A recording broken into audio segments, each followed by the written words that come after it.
সড়ক তৈরিতে বরাদ্দ 1300 কোটি টাকা ফেরত গেল কেন্দ্রে। শুরু রাজনৈতিক চর্চা।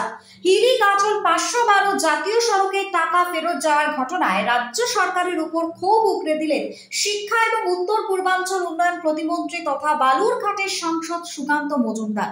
তিনি জানান, 1300 কোটি টাকা বরাদ্দের পর সেই অর্থ ওই আর্থিক বছরে খরচ না করলে তা পুনরায় ফেরত চলে যায়।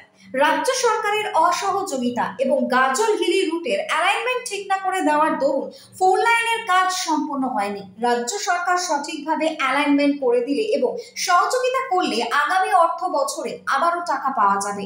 মূলত রাজ্য এবং কেন্দ্রীয় সরকারের একে অপরের অসহযোগিতার দরুন দক্ষিণ দিনাজপুরের গুরুত্বপূর্ণ প্রকল্পের টাকা ফেরত গেল বলে বিশিষ্ট মহলের ধারণা।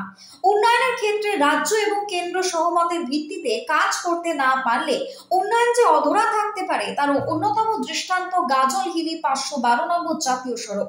আগামীতে সবকিছুর ঊর্ধ্বে উঠে এই রোডের কাজ যাতে হয় সেদিকে তাকিয়ে হিলি আন্তর্জাতিক স্থলবন্দর এলাকার বাসিন্দারা। Bureau report, Hili news Bangla.